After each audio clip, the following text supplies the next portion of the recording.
Bom dia, irmãos. A graça e a paz do Senhor Jesus sobre a vida de todos que aqui se encontram.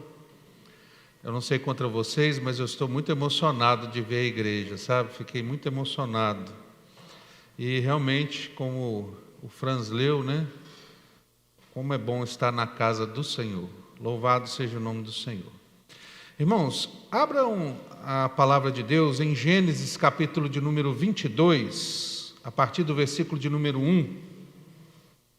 Eu gostaria de ler com os irmãos. Nós vamos fazer um estudo nessa manhã,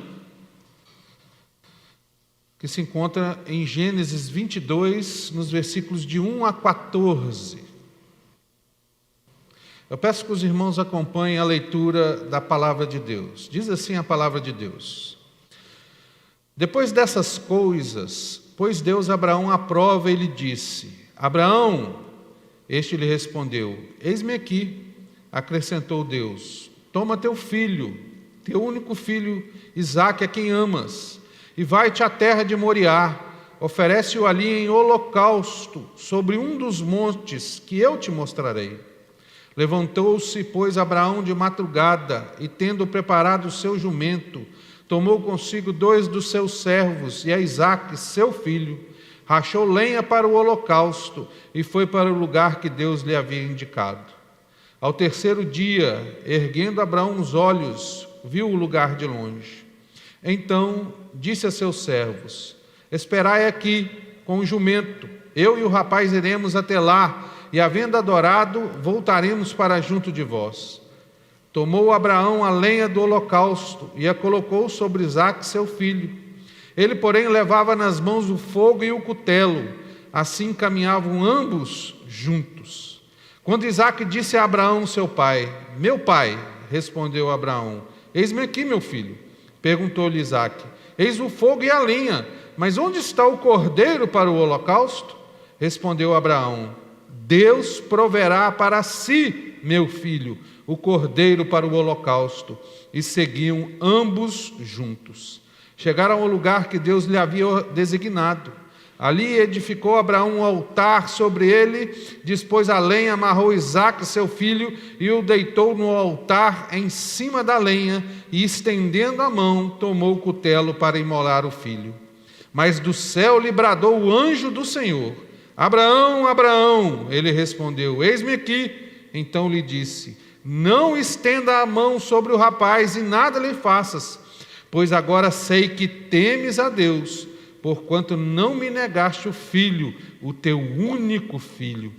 Tendo Abraão erguido os olhos, viu atrás de si um carneiro preso pelos chifres entre os arbustos. Tomou Abraão o carneiro e o ofereceu em holocausto em lugar de seu filho. E pôs Abraão por nome aquele lugar: O Senhor proverá. Daí dizer-se até os dias de hoje: No monte do Senhor se proverá. Vamos orar? Senhor, eis aqui a tua santa palavra. Tu sabes, Senhor, que eloquência, que conhecimento humano, sabedoria humana, que carisma humano, Senhor, não converte o coração do homem, não edifica as pessoas, não transforma vidas. Tudo isso é feito e somente feito pelo poder do Senhor, pelo poder do Teu Santo Espírito. Por isso nós pedimos que o Teu Santo Espírito tenha misericórdia de nós e aplique ao coração daqueles que estão aqui presentes, daqueles que estão ouvindo essa mensagem, em todos os lugares deste mundo, Senhor, se assim aprouver ao Senhor, para que haja salvação, para que haja edificação e para que haja glória e louvor do Teu santo nome. Abençoe o Teu povo, Senhor. Tenha misericórdia, em nome de Jesus. Amém. Queridos, eu gostaria de falar com vocês nessa manhã sobre Deus proverá. Deus proverá. Nós, como igreja, nós conhecemos aquele hino famoso, né, que nós já cantamos tantas e tantas vezes. Não desanimes, Deus proverá. Deus cuidará de ti, com tuas asas te cobrirá. Deus cuidará de ti. Que coisa linda! Deus cuida de nós. Deus proverá. E quando nós olhamos aqui para esse texto, é a primeira vez que aparece na Bíblia, Deus proverá. Abraão diz assim para Isaac, Deus proverá, que significa Jeová Jireh. É a primeira vez que aparece esse nome composto, Deus proverá. E no texto que nós acabamos de ler aqui, o que estava acontecendo? É um drama terrível, que eu não sei que você que é pai ou mãe, já tentou se colocar no lugar de Abraão, já tentou se colocar pensando, você levando o seu filho para sacrificar. Eu já tentei me colocar no lugar de Abraão, irmãos, e eu digo para vocês que eu não consegui chegar até o fim, porque eu não consegui ver e encontrar em mim, enxergar em mim tamanha fé como a fé de Abraão. Talvez hoje nós tenhamos até uma fé maior, porque nós já sabemos que há ressurreição, mas Abraão nunca tinha ouvido falar em ressurreição. Mas diz a palavra que que Abraão creu que Deus era capaz de ressuscitar Isaac. Por isso que Abraão é chamado pai da fé, de tamanha fé de Abraão. Que coisa tremenda. E nesse inteirinho, nesse drama, nessa história, nós vemos a materialização daquilo que a palavra de Deus diz, Deus proverá. Abraão creu. Diante de todo esse drama, de tanta essa adversidade, aquilo que a palavra de Deus diz, que Abraão creu contra a esperança. Algo que era impossível. Abraão creu e Deus proveu. E Deus proveu. Então, queridos, a providência de Deus é uma doutrina que se encontra em toda a Bíblia. Deus provê, Deus sustenta, Deus governa todas as coisas. E nessa manhã, Deus quer dizer para nós que todos nós, como cristãos, um dia na nossa vida, nós vamos ser levados por Deus a subirmos esse Monte Moriá espiritual e a sermos desafiados na fé e crermos que Deus proverá.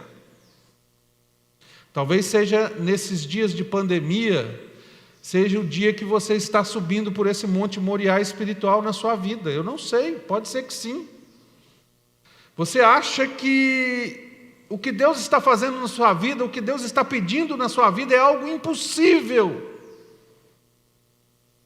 Mas o que Deus pede é que você confie nele, porque Deus proverá. Deus proverá, irmãos. Deus é o Deus da providência. Deus é o Senhor do universo. Deus é Deus todo-poderoso.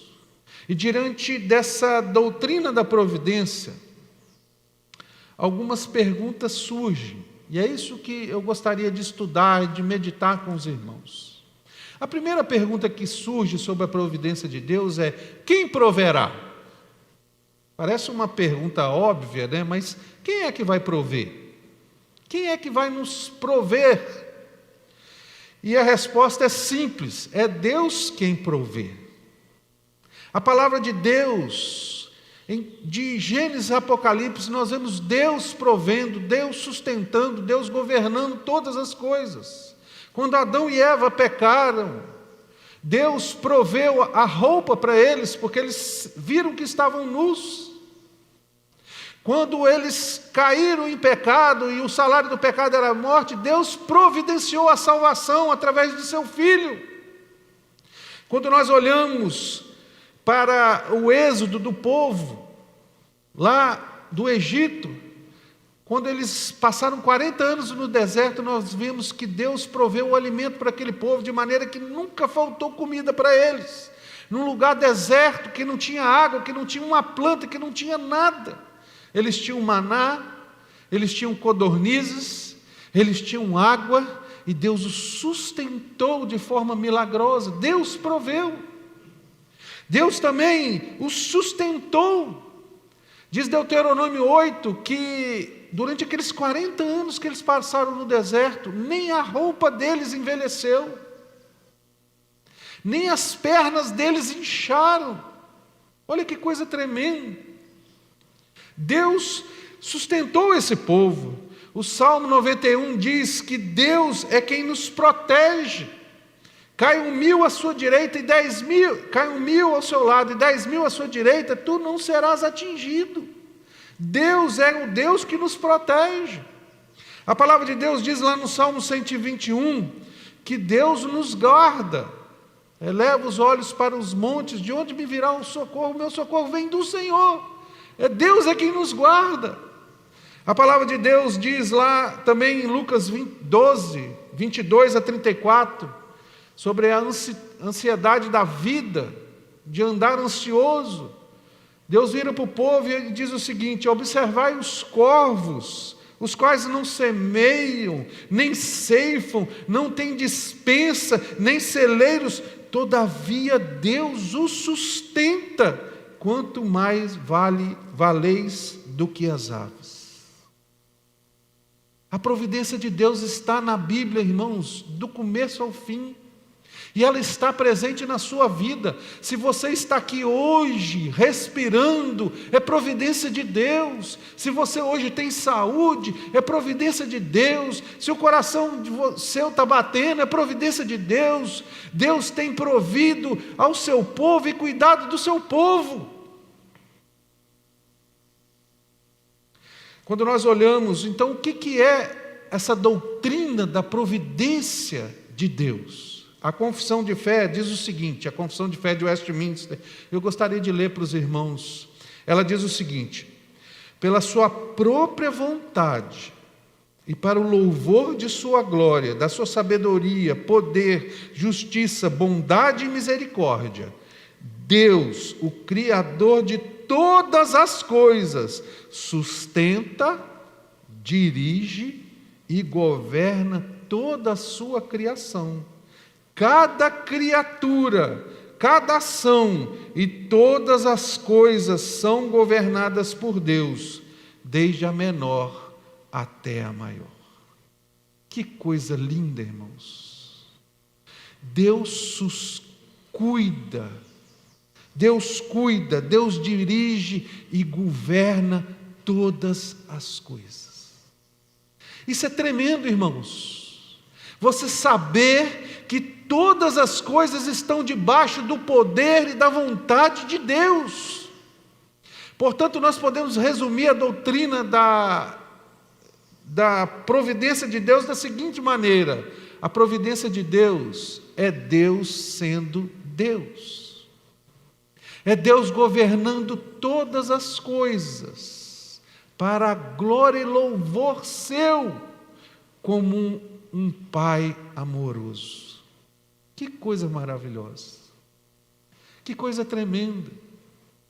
Deus cuida de nós, Deus nos sustenta, Deus nos governa, todas as coisas da nossa vida, desde as mais pequenas até as maiores. Que coisa tremenda. Às vezes a gente fica olhando, irmãos, quando eu estava fazendo esse estudo, eu estava meditando, e eu falei assim: Deus governa todas as coisas. Eu estava diante de um jardim, e eu vi uma planta, e eu vi uma grama, e eu vi um pássaro, e eu vi uma formiga, e eu falei assim: Deus sustenta todas as coisas. E eu estava vendo aqui, eu estava em Vitória, eu falei: você está aqui em Vitória, agora você imagina no Japão, nos Estados Unidos, na Austrália. Deus está governando todas as coisas, mas não só aqui no planeta Terra, no universo inteiro. A palavra de Deus diz que há mais estrelas no céu do que areia no mar. E Deus conhece o nome de cada estrela e chama cada uma pelo nome. E às vezes a gente fica achando que Deus não se importa conosco. Se Ele conhece o nome de cada estrela, será que Ele não sabe o seu nome? Será que ele não sabe das suas necessidades? Será que ele não sabe das suas angústias, das suas tristezas? A segunda pergunta que vai surgir então em relação à doutrina da providência de Deus é: por que Deus proverá? Por que eu posso crer, Luciano, que Deus há de prover na minha vida? Eu estou desempregado, eu estou passando necessidade, eu não vejo nenhuma luz no fim do túnel, o meu salário caiu, eu sou um autônomo, a minha renda caiu, eu não vejo futuro. Por que eu posso crer, Luciano, que Deus proverá na minha vida? Em primeiro lugar, por causa da onisciência de Deus e sua infinita sabedoria. Vamos repetir, irmãos? A onisciência de Deus e sua infinita sabedoria. O que significa providência? A etimologia da palavra vem de providere, que significa pró mais videre. Pró significa anteriormente ou por interesse, e videre significa ver. Em outras palavras, Deus ver com antecedência ou ver com interesse as coisas. Abra sua Bíblia em Mateus capítulo 6, versículo 8. Vamos ler todos juntos. Mateus capítulo 6, versículo 8. Diz assim a palavra de Deus: não vos assemelheis, pois, a eles, porque Deus, o vosso Pai, sabes o de que tendes necessidade, antes que lhe peçais. Olha que coisa tremenda, irmãos. Às vezes nós estamos passando por angústias, por necessidades, e nós achamos que Deus não se importa conosco. Mas a palavra de Deus diz que Deus sabe das nossas necessidades antes mesmo do que a gente peça. Que coisa maravilhosa!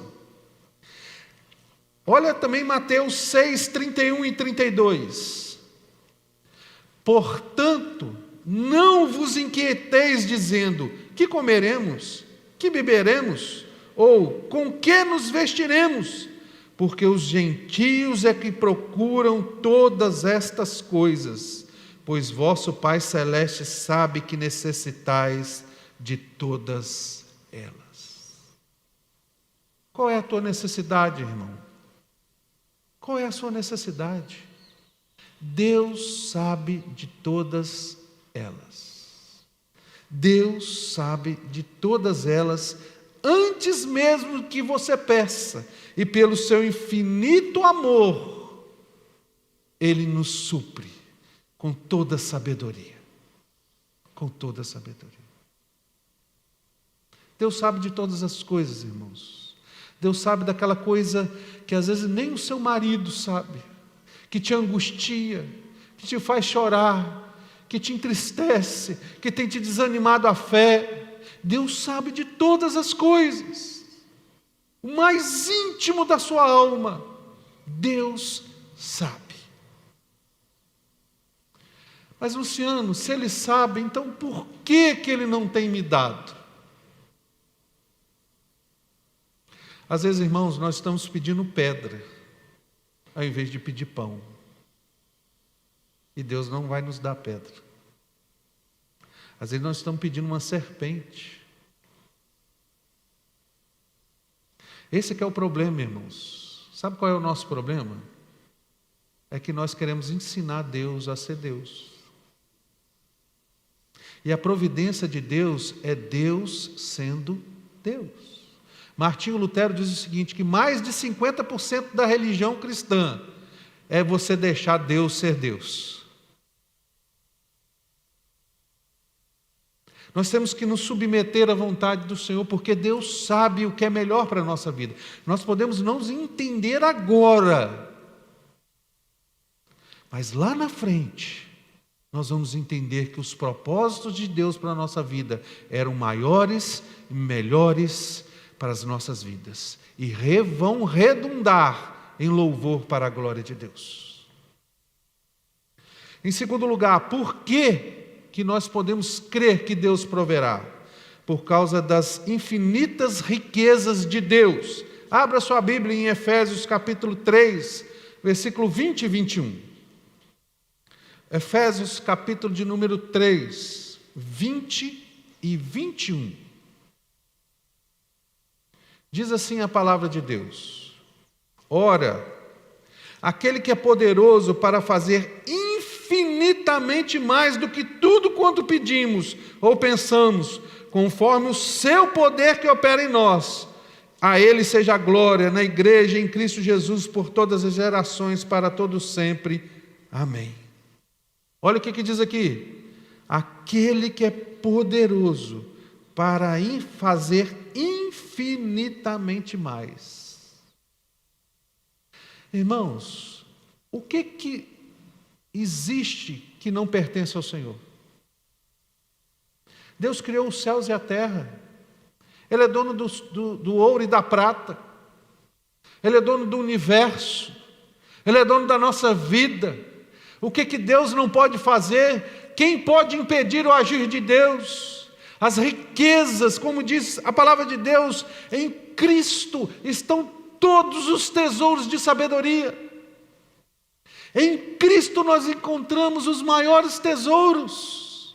É por isso que nós temos que buscar nesse baú divino de Deus esses tesouros preciosos que se encontram em Cristo Jesus, para que nós nos tornemos ricos diante dos homens, ricos em poder que vem de Deus, ricos em esperança, ricos em alegria, porque tudo isso nós encontramos em Cristo Jesus.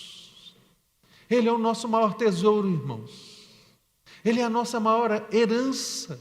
Ele é a nossa pérola de maior valor.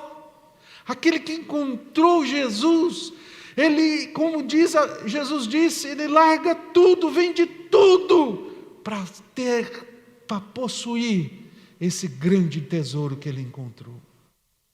Em Cristo, irmãos, estão todas as riquezas.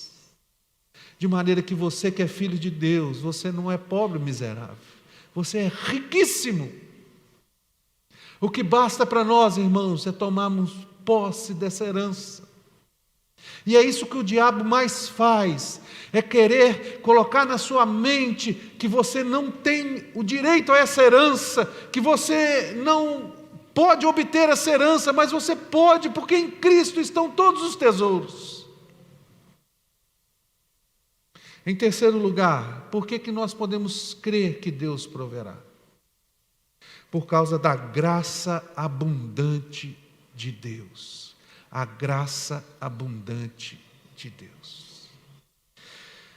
Uma vez eu escutei um rapaz que se diz ateu dizendo o seguinte: a gente estava conversando, ele tinha conseguido um emprego, passado num concurso público, e eu falei assim: nossa, graças a Deus que você passou. Ele: não, Deus não tem nada a ver com isso não. Eu conquistei esse emprego pelo meu próprio esforço, pela minha inteligência. Será que isso é verdade, irmãos? Abra sua Bíblia em Deuteronômio 8, 17 e 18. Abra sua Bíblia.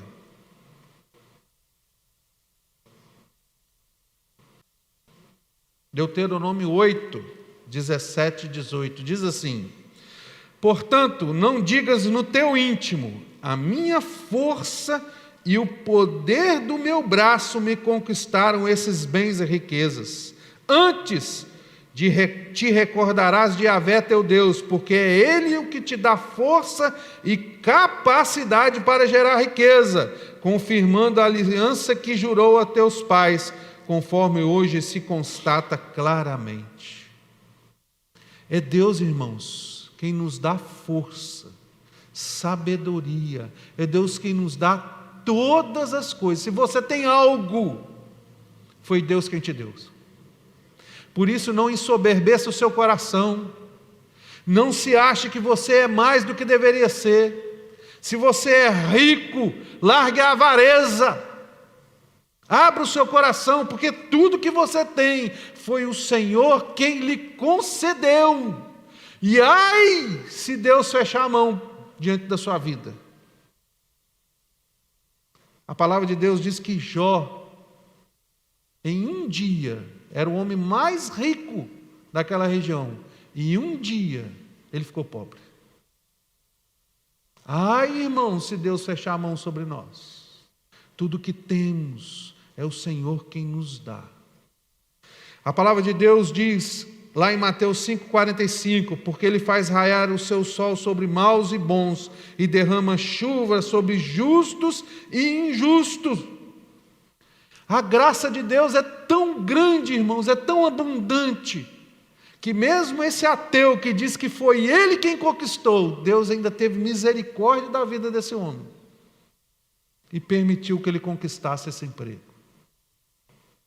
Mas isso vai servir de juízo para ele no dia do juízo final, porque ele não deu glória a Deus, não deu graça a Deus. Mas nós, irmãos, que somos servos do Senhor, nós damos graças a Deus por tudo. É por isso que o crente, eu pelo menos, eu não consigo comer nada o que for, sem dar graças a Deus primeiro. Eu não sei como é que é a sua vida, mas eu não consigo almoçar, jantar, ou comer um sanduíche que for, irmãos, sem antes dar graça ao Senhor. Porque é tudo dádiva do Senhor. Se você está podendo comer um sanduíche no McDonald's, no Bob's ou no Rick's Burger, Deus está te concedendo a graça de poder comer aquilo. É graça, irmãos, é graça. Nós não merecemos nada. Se nós merecêssemos alguma coisa, seria o juízo de Deus, porque o salário do pecado é a morte. E nós somos pecadores, mas a graça de Deus é tão tremenda e tão maravilhosa, que Deus derramou o seu amor sobre nós, pecadores, e nos salvou em Cristo Jesus. E por causa de Cristo nós somos abençoados. Louvado seja o nome do Senhor, irmãos. Agora, o que Deus proverá, irmãos? Aposto que está todo mundo pensando assim, Deus vai me dar o carro do ano, Deus vai me dar um salário maravilhoso. Aqui não é uma determinada igreja, né, que você entra empregado e vira patrão. Deus pode fazer isso, irmãos, pelo contrário. Deus não disse para você parar, né? Jesus disse que o meu Pai trabalha até hoje, e nós temos que trabalhar, irmãos. O trabalho edifica. Nós não podemos ficar parados, até porque se nós ficarmos ricos, nós podemos abençoar outras vidas.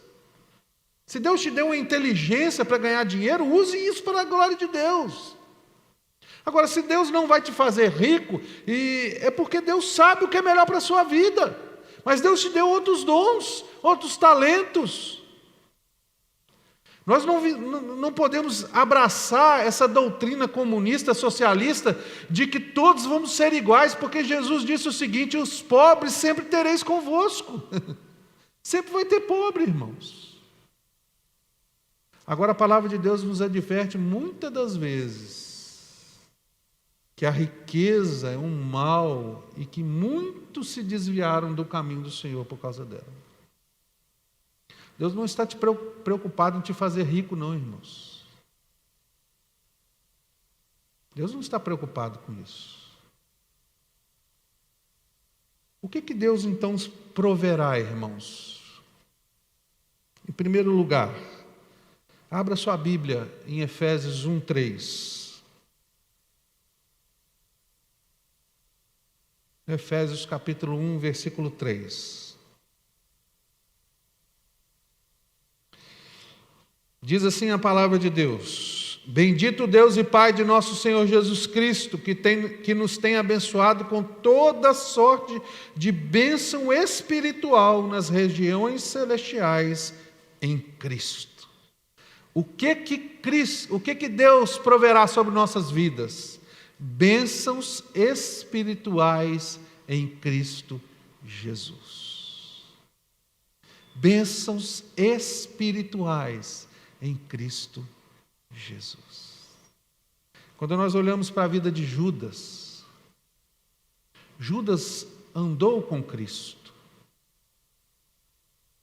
Judas fez milagres. Foi usado por Cristo para fazer milagres. Nós não sabemos quais os milagres que ele fez através da ação do Espírito Santo.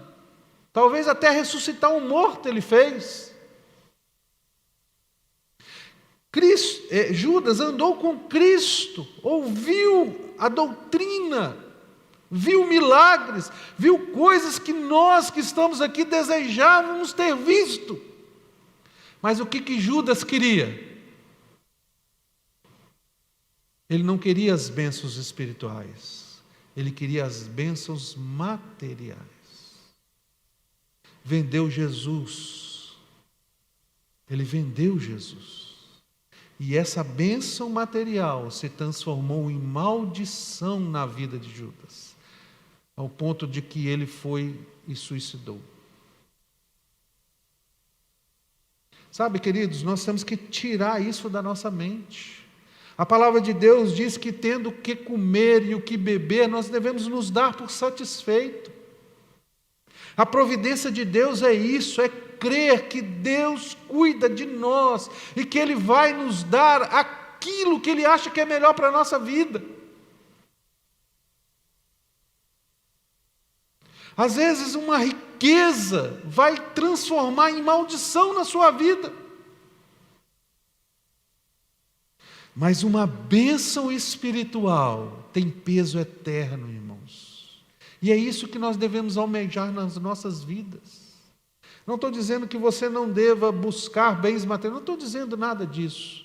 Mas isso não deve ser a prioridade da nossa vida, para que a gente não caia no pecado, o pecado da murmuração. Porque quando as coisas nos faltar, a gente vem a murmurar contra o Senhor. Salomão disse assim, que Deus não me dê a pobreza, para que eu não venha blasfemar contra o Senhor, e nem me dê a riqueza, para que eu não venha dizer assim, quem é o Senhor? Não conheço. Como diz esse jovem ateu, fui eu que conquistei. Cuidado, irmãos. Deus cuida de nós, e Deus nos dá aquilo que Ele acha que é o melhor e o necessário para nós. Bênçãos espirituais, quando nós olhamos aqui, existe uma coisa que nós aprendemos na Bíblia que se chama tipologia. O que é tipologia? Várias coisas do Antigo Testamento, porque o Antigo Testamento é apontando para aquele que haveria de vir, que é Jesus Cristo. Então, cada personagem, cada coisa que acontece no Antigo Testamento, tipifica Jesus Cristo. Tipifica o Evangelho, aquilo que haveria de acontecer. Então, Abraão aqui tipifica a Deus. Isaac tipifica Jesus Cristo.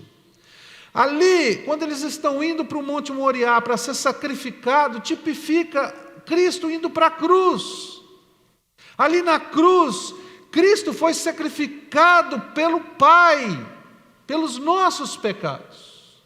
Ali no Monte Moriá, Deus impediu Abraão de sacrificar o seu filho, porque não era aquele sacrifício daquele filho que traria bênçãos, mas seria o sacrifício do Filho de Deus, Jesus Cristo. Quando Abraão foi posto à prova e Deus viu que ele iria sacrificar Isaque, Deus interveio e falou assim, você realmente me teme e me ama mais que o seu filho. Depois disso, você vai ver lá a partir do versículo 15, 16, 17, diz Deus que Deus falou assim, por causa disso, Abraão, eu vou te abençoar. Então, irmãos, quando nós cremos no sacrifício de Cristo, isso que tipifica aqui Abraão, Isaque, o sacrifício, quando nós cremos no sacrifício de Cristo lá na cruz, na ressurreição, no Cordeiro de Deus que foi entregado pelo mundo, e que salva o mundo, e que tira o pecado do mundo, nós somos abençoados. Todo cristão é abençoado com bênçãos espirituais. E que bênçãos espirituais são essas, irmãos? A bênção do perdão dos pecados, a bênção da remissão. Nós somos remidos, nós somos justificados e nós temos a vida eterna. Quer bênçãos maiores do que essa, irmãos? É por isso que Jesus disse assim: de que adianta um homem ganhar o mundo inteiro e perder a sua alma? Você já parou para pensar nisso? Você já parou para pensar uma pessoa no inferno pela eternidade? Lembra daquela passagem que Jesus disse que, estando rico no inferno, ele pediu para que alguém molhasse o dedo e colocasse na boca dele, porque ele não... Você já passou pela eternidade, essa pessoa vai passar sede, dor e sofrimento pela eternidade. De que adianta um homem ganhar o mundo todo, irmãos, e perder a sua alma? Por isso que a maior bênção que um homem pode ter, queridos, é a bênção espiritual que nós temos em Cristo Jesus. E em Cristo nós somos abençoados, nós somos justificados, nós somos libertos do império das trevas e do poder do pecado, nós somos santificados, nós somos remidos e nós temos a vida eterna. Que coisa tremenda! A expressão em Cristo, como diz aqui, aparece nos textos de Paulo 169 vezes. Sabe o que significa? Que todos nós que cremos em Jesus, nós estamos em Cristo. E cada vez que aparece essa expressão em Cristo, significa que tem uma bênção para nós. Então leia a Bíblia e encontre uma bênção, e você vai encontrar ali uma bênção para você, que está reservada para você. Creia nisso. Em Cristo, diz a palavra de Deus, nós somos mais que vencedores. Você é vencedor. Você é vencedor. Essa é a bênção que Deus reservou para você. Você é um vencedor. A segunda coisa que Deus vai prover é milagres. Milagres. R.C. Sproul disse o seguinte: o cristianismo é a fé do milagre. Leia a Bíblia, irmãos. Se você tirar os milagres da Bíblia, você não tem Bíblia, aliás, você não tem Deus. Porque como é que nós podemos crer que Deus criou todas as coisas através do nada? Pelo poder da sua palavra, que Jesus ressuscitou dentre os mortos, que Ele andou sobre as águas, que Ele multiplicou pães e peixes, que Ele ressuscitou os mortos, que Ele curou os leprosos, se nós não cremos em milagres. A Bíblia é um livro de milagres, a vida cristã é uma vida de milagres. É por isso que nós podemos crer que Deus tem o seu milagre para a nossa vida. Eu não sei qual é o seu milagre, mas talvez você fale o seguinte: Luciano, Deus não tem feito milagre nenhum na sua vida. O maior milagre que Deus fez na sua vida, sabe qual que é? Foi ressuscitar você. Porque você estava morto nos seus delitos e pecados. E você foi ressuscitado. E hoje você tem o Espírito Santo. Você tem vida e vida eterna. Que coisa tremenda, irmãos. E você vem falar que Deus não faz milagres? Olha para as vidas, quantas vidas transformadas pelo poder de Deus, pessoas pecadores, escravas do pecado, das drogas, de tudo aquilo, de repente são transformadas pelo poder de Deus. Queria concluir, irmãos, dizendo o seguinte: abra sua Bíblia em Romanos 28.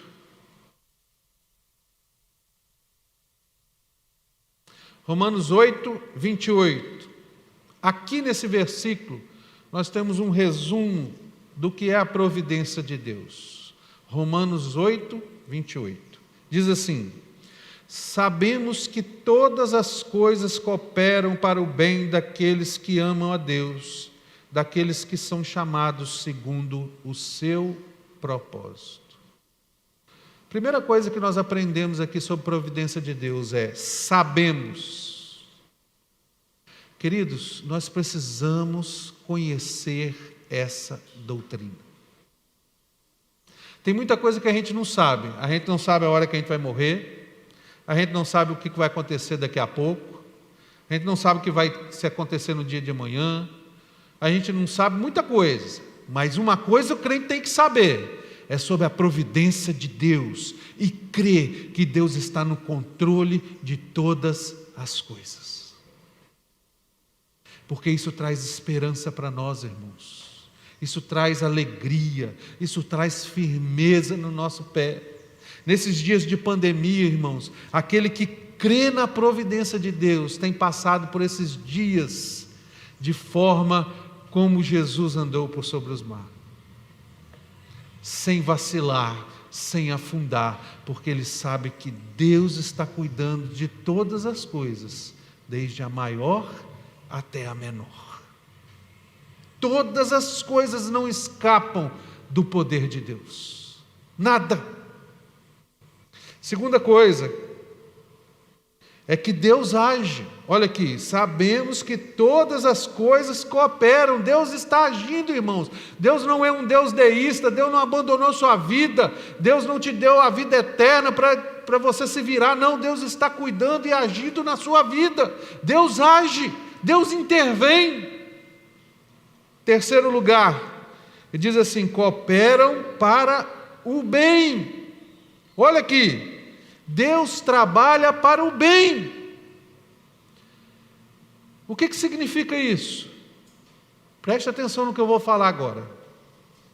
Nada de mal acontece na minha vida, na sua vida, na nossa vida, se isso não for transformado por Deus em bem. Deu para entender, irmãos? Nada de mal acontece se Deus não transformar aquilo em bem. De maneira que aquilo que você está acontecendo na sua vida, e você olha assim: meu Deus, isso é uma coisa terrível, Deus não me ama, pelo contrário, aquele mal, Deus está trabalhando naquele mal, para transformar aquilo em algo bem, que você vai glorificar a Deus. Em quarto lugar, nada acontece por acaso.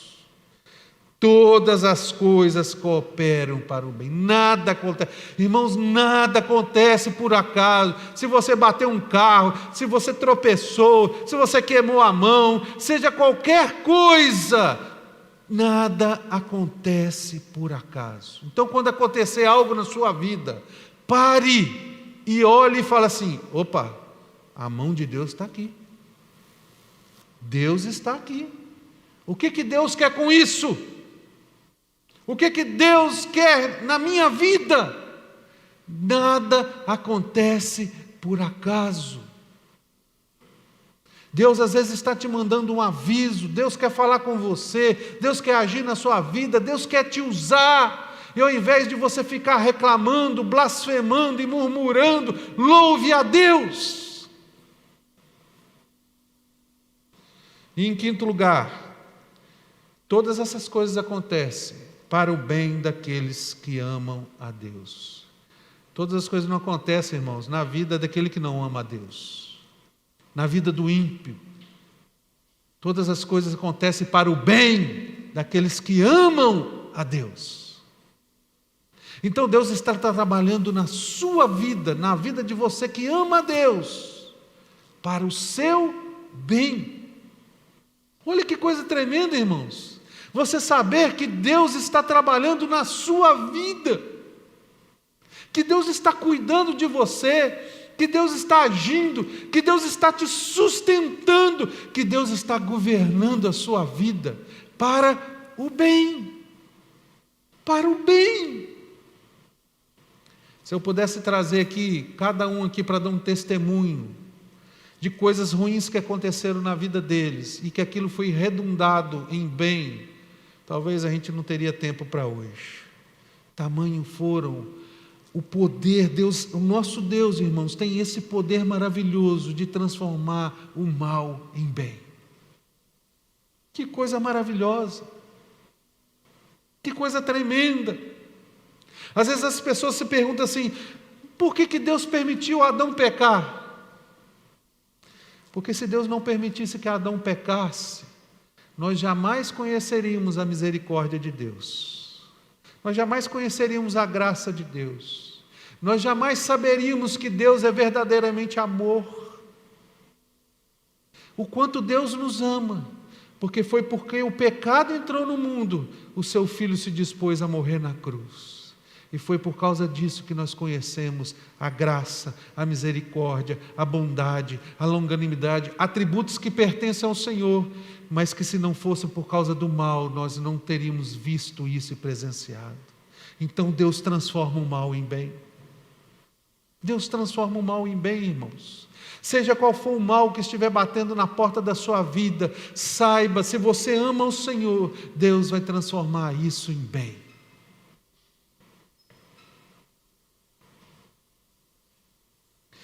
Existe um homem chamado William Cowper. Existe um livro chamado O Sorriso Escondido de Deus, de John Piper. Não sei se os irmãos já leram esse livro. Se puderem, leiam, que é muito bom. Quem gosta de ler? São biografias de alguns homens de Deus. David Briner, John Bunyan e William Cowper.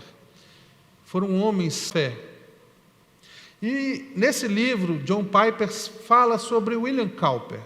William Cowper era um poeta e alguém que fazia hinos. Ele era um crente em Jesus Cristo, calvinista no século XVIII. E esse homem sofria de uma depressão profunda, tendo tentado 3 vezes o suicídio. Chegou a ser internado como louco. Nós temos que entender que se hoje nós entendemos um pouco de depressão, no século XVIII ninguém entendia nada. E ele não entendia aquilo que acontecia com ele. Mas esse homem transformou esse mal que tomava conta da vida dele em poder para louvar a Deus, para escrever hinos e poemas que edificaram a vida de muitas pessoas.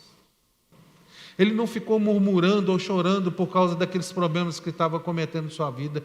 Ele transformou aquele mal em louvor ao Senhor, em hinos. E ele diz uma frase muito interessante, que ele diz o seguinte: por trás de cada providência carrancuda de Deus, esconde-se uma face sorridente de Deus. Em outras palavras, às vezes algo terrível está acontecendo conosco, uma providência carrancuda, né? Aquela cara feia, mas por trás Deus está com um sorriso, porque Deus está agindo na nossa vida. Que nós possamos crer nisso, irmãos. Nada foge do poder, do governo e da vontade de Deus. A providência de Deus. Essa pandemia está debaixo do governo do Senhor. Tudo está debaixo do governo do Senhor. A sua vida, e Deus está agindo. E que essa doutrina se torne um grande tesouro na sua vida e nas nossas vidas. E que nós possamos, irmãos, em nome de Jesus, estudar mais essa doutrina, crer nessa doutrina e nos deliciarmos nessa doutrina, para o louvor e glória do nosso Senhor e Salvador Jesus Cristo. Que Deus abençoe sua vida, tá, queridos? Que Deus nos abençoe como igreja, em nome de Jesus. Amém.